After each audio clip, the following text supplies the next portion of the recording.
Tazama Ndizi TV Afrika.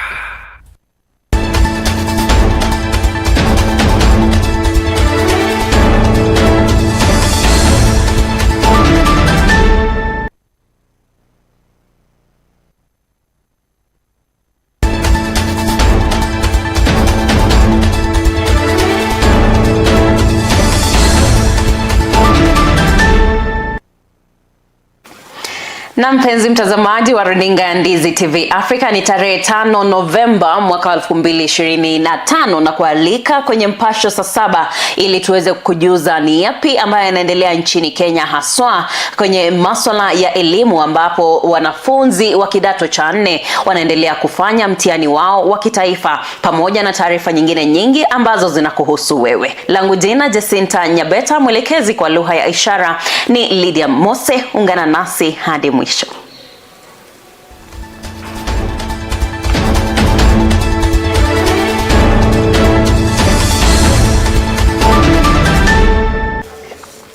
Na tunaanza kuhusu taarifa za elimu nchini. Mtihani wa kitaifa wa kidato cha 4 KCSE umeendelea kote nchini hii leo, huku Waziri Mkuu wa Elimu Julius Migos Ogamba akiongoza hafla ya kufungua rasmi makasha ya mitihani katika kaunti ndogo ya Dagoretti Kusini jijini Nairobi. Waziri Ogamba amesisitiza dhamira ya serikali kuhakikisha uwazi, uadilifu pamoja na usalama vinazozingatiwa kikamilifu katika uendeshaji wa mitihani ya kitaifa kote nchini.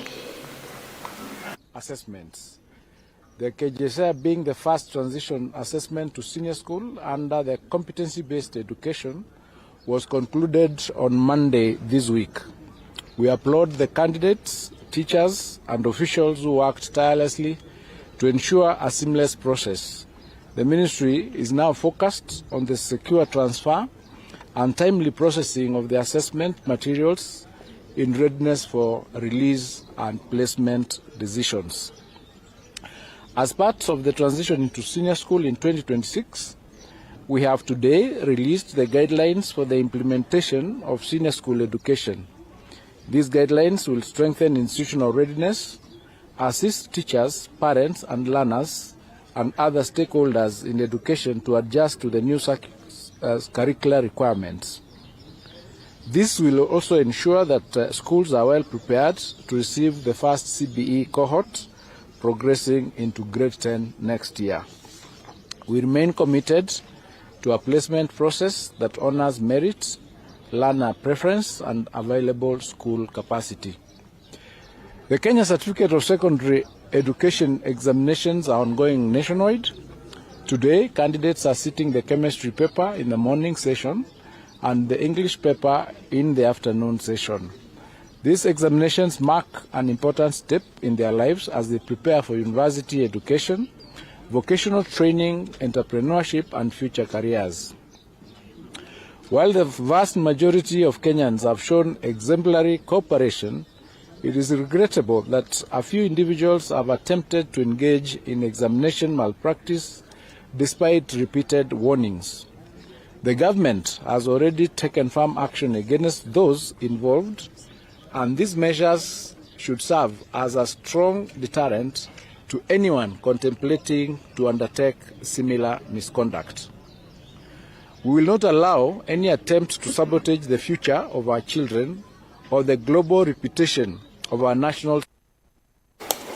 Na tukisonga mbele, vijana zaidi ya 12,000 kutoka eneo la Magharibi wameonywa kujitohusisha na michezo ya kamari au mienendo potovu wanapopokea fedha kutoka mradi wa serikali wa Nyota. Onyo hilo limetolewa huku serikali ikiendelea kuzindua awamu ya kwanza ya usambazaji wa fedha za mpango huo mwishoni mwa wiki hii. Hatua hii inalenga kuwawezesha vijana kujikimu kiuchumi na pia kujiendeleza. But even how we are arranging the disbursement is in a way that maybe kuwapatia tu tahadharisho ni kwamba hata hautawezewa kutoa hiyo pesa kulipa vieta. Unaelewana? Ukijaribu kulipa vieta na pay bill haitaenda. So we are blocking off. Tuna block off pesa. Ukijaribu kusema vieta haiendi. Mambo sijui ya kulipania mafea, mambo sijui ya kufanya nini au achane nao. We expect to bring all the beneficiaries that have been trained in the second cohort as well as the first cohort. The first cohort we had about 3,500 youth beneficiaries across the Western cluster that were trained. In this cohort, I'm looking at the regions of almost between 8,000 to 9,000 that have turned up. So it's going to be a huge number and probably the biggest youth meeting that can ever happen or has ever happened in this country. Yes, mimi nashukuru sana serikali yetu ya Rais mtukufu Bwana William Samoei Ruto kwa kukumbuka vijana kama sisi. Ujumbe wangu kwa wale vijana wenzangu ambao tutafaidika na huu mradi wa grant ya Nyota Fund, tafadhali nitawaomba tufungue biashara. Wale ambao walipuuza na kwa wale ambao hawakupata chance kwa hii first lot, tunawaambia kwamba chance nyingine ikifunguliwa waweze kuapply, wajaribu na watapata. Na tukisalia kuhusu masuala ya vijana nchini, vijana wa vyuo vikuu mbalimbali katika kaunti ya Bungoma wamelani vikali unyanyasaji wa unyonyaji wa kisiasa unaofanywa na baadhi ya viongozi na wanasiasa. Wamesema wamechoshwa kutumiwa kama ngazi za kisiasa na badala yake wanataka kushirikishwa kwa njia rasmi na yenye kuwakumbuka katika masuala ya maendeleo na uongozi nchini kote. We resolved to form the Bungoma Youth Political Bloc, guided by integrity, unity and issue-based politics. Establish the Comrades Coordination Council, the CCC, to speak and act collectively for youth interest. Mobilize mass voter registration across all campuses and wards to increase youth participation. Number 4, develop a clear youth policy agenda focusing on jobs, education, agribusiness and representation. And in 2027, we want our position on the table kama vijana. Wakati wanagawa viti kama CEC. For example, in Bungoma County, CEC mwenye anasimamia masuala ya vijana is 86 years. Na anapanga mambo ya vijana. Na hiyo ni kiti yenye imetengwa kwa vijana. Kuanzia 2027 venye tunapiga kura, we want youths to take our position on table. Our leaders just want to tell you, these are the faces that are representing comrades from today in Bungoma County. Comrades power. Ukiona hizo sura zingine ni tumbo wameleta, and that is it. We want to be part of the table. If we are not going to be part of the table, we are energetic, we are going to break the table. Yes. Are we together? Na vijana tumeamua tunaenda hata kama na tunataka tuambie all party leaders, any position of party leader, if we want youth support from anywhere, hizi viti ndogo ndogo kama MCA watu waachie. Samuna hiyo? Walikuwa wanatuambia we are the future leaders. This is our time. Kama mnataka kuchukua kiti kama MCA, mnataka sisi tugure kuanzia wapi? Tunataka kukua pamoja. We need that unity, and for those leaders we are very united as comrades. Hii vitu zenye wanakuja hapa na kuanza kutupigania sisi ati wanaita wachache huku, wachache, hiyo tumekataa. Tumekataa comrades. Tumekataa. Ile meza ya governor, ile meza ya MCA, ile meza ya senator, mama county na mbunge, kama hawa vijana hawako kwa hiyo meza, ishafunjika. Tukiachana na hayo, sasa tukiangazia masuala ya kinyumbani kidogo, ripoti mpya ya ukuaji wa uchumi iliyotolewa na Kenya National Bureau of Statistics imebainisha mchango mkubwa wa wanawake katika huduma zisizolipiwa za nyumbani na malezi, zikichangia zaidi ya trilioni 2 katika uchumi wa kitaifa. Ripoti hiyo imetaka serikali kuweka mikakati maalum ya kupunguza mzigo wa kazi hizo na pia kuhakikisha mchango wa wanawake unatambuliwa na kulipa ipasavyo. Daktari McDonald alisisitiza umuhimu wa kuthamini kazi za huduma za nyumbani kama nguzo muhimu ya maendeleo ya kijamii na kiuchumi. The fact that it is not paid for does not mean it is not valued. It does not mean it is not important. It takes time to undertake these activities which are important in our lives. Whatever that I'm going to do at my home, if I don't do it, and it's a service that I require or somebody else within the household requires it, then somebody will have to do it for pay.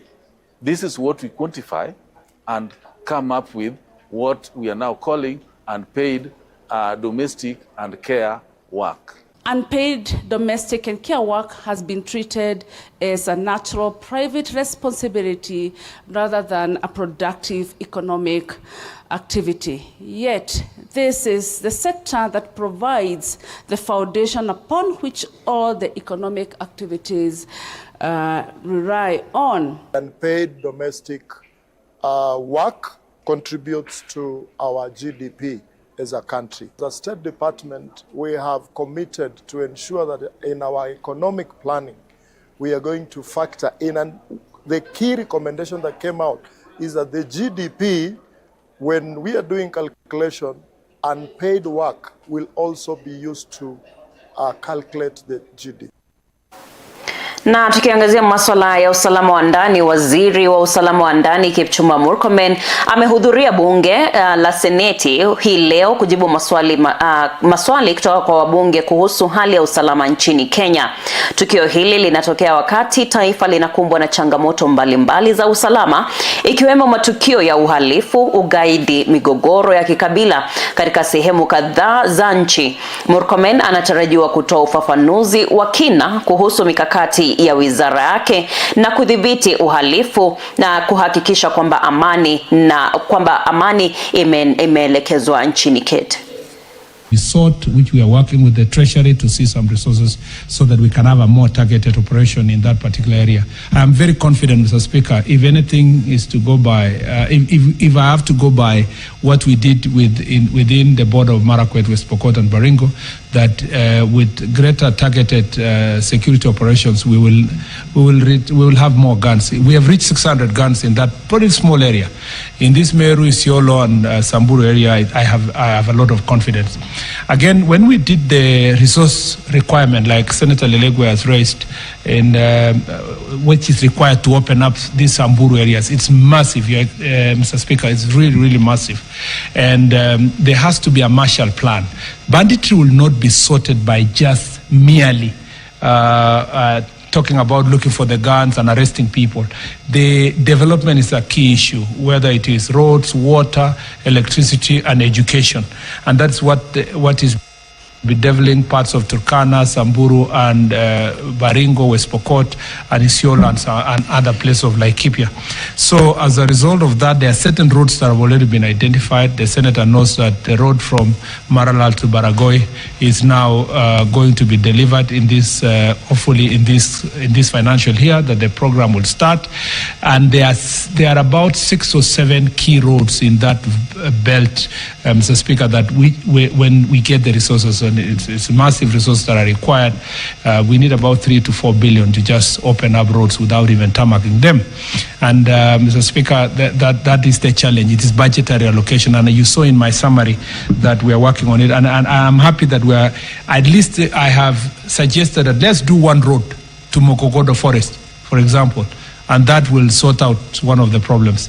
Do another one to Malaso, and then to Baragoi, and then we do something in Tiati constituency between areas of Silale, and then we'll have made some great progress in this area. And that's something that the President is on it to get us the relevant resources through consultation between ministries.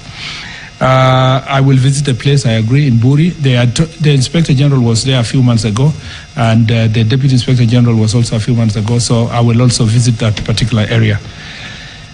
Increase of NPR, I agree with Senator Mofire on NPR.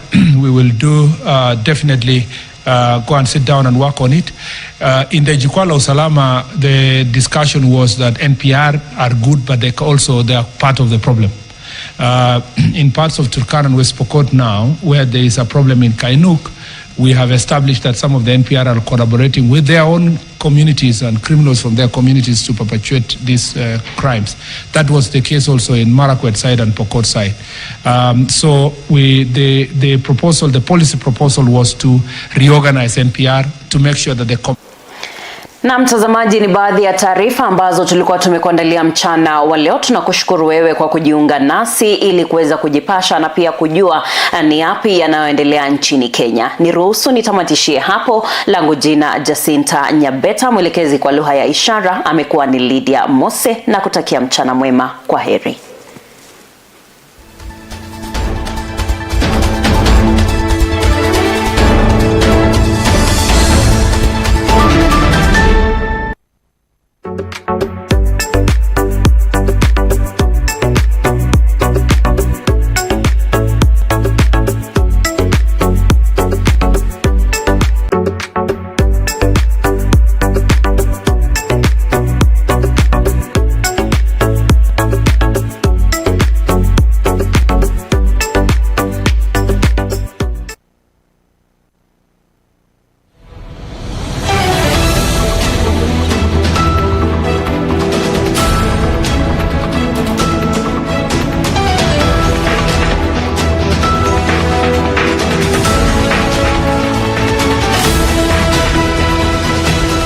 Unatazama Ndizi TV Africa.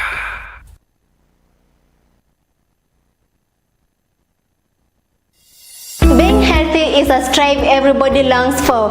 Human beings will spend their time online searching remedies for conditions challenging them.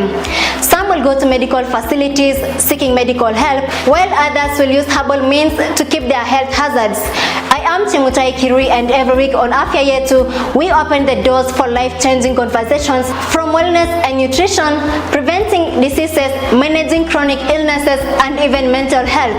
We bring expert advice, real-life stories, and practical solutions that touch every part of your life. Join me, Chemutai Kirui, on Ndizi TV Africa Afya Yetu Health Show every Friday from 7:30 to 8:30 p.m. and be part of the change.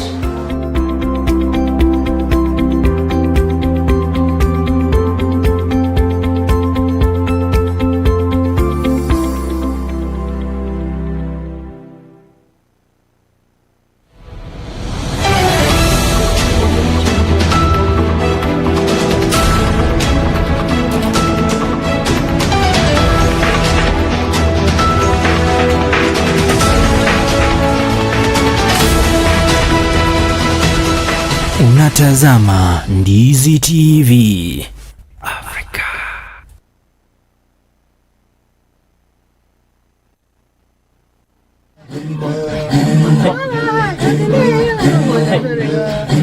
Kila jamii hapa Afrika, yani chini ya jua duniani, ina chimbuko lake.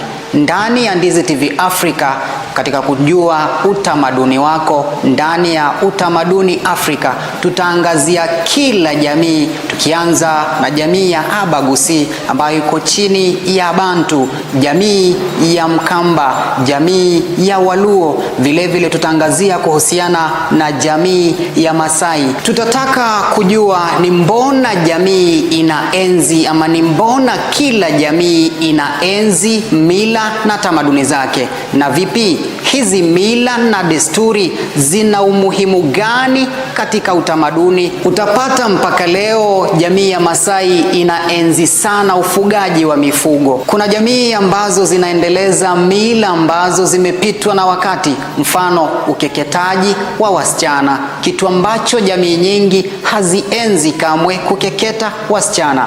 Haya yote kuhusu mila na desturi na utamaduni ni ndani ya kipindi Utamaduni Afrika katika runinga unayoienzi Ndizi TV Africa, kila siku ya Alhamisi saa 2 usiku. Kipindi kinaletwa kwako na Mwita Peter. Usikose.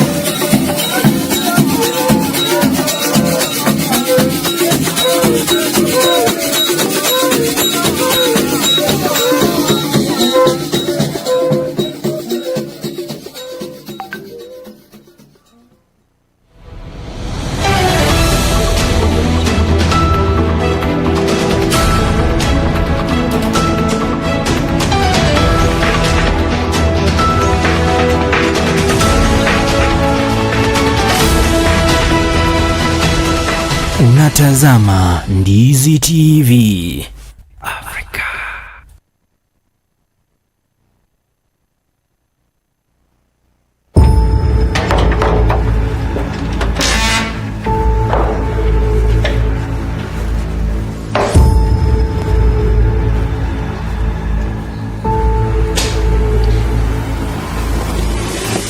maisha ya kila siku, changamoto za kisheria sikosekani. Iwe ni haki zako kazini, masuala ya ndoa, mikataba mbalimbali, hata kwenye ardhi. Karibu kwenye Sheria na Jamii, kipindi kinachochambua masuala ya kisheria kwa undani zaidi. Hapa tutakuwa na wachambuzi wa sheria wa kusaidia wewe mpenzi mtazamaji kuelewa ni kipi kile sheria ya Kenya inasema. Ni vizuri utumie sheria ambazo zimewekwa, the laws that are in place to help you control the properties even when you are dead. Kwa mob justice, wale ambao wanahusika katika mob justice wanaweza kuletwa mbele ya mahakama na wakafunguliwa mashtaka, either iwe ni a murder charge or a manslaughter charge. Kila siku ya Jumapili kuanzia saa 2 hadi saa 3 usiku hapa ndani ya Ndizi TV Africa, nami Jeff Nyakundi. Sheria na Jamii, tukielewa sheria tunajenga jamii yenye haki.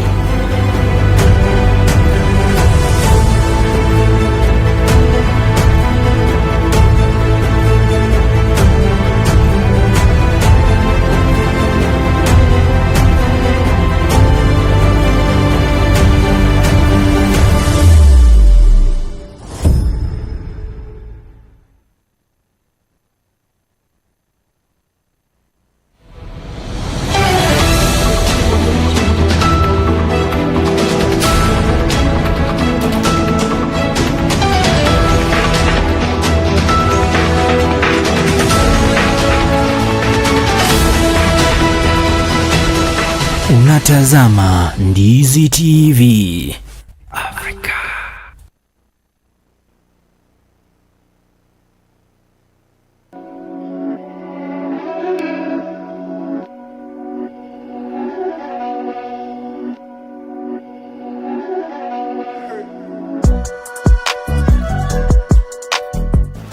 Every Wednesday night, join me for powerful stories and informative stories that will touch your heart and also will be informative on Ndizi TV Africa, where we will be having able and ambitious. Join us as we empower voices that need to be heard and also encourage the inclusive voices in the society, one story at a time. We educate, we inspire, we break barriers and remind the world that disability is not inability. Tune in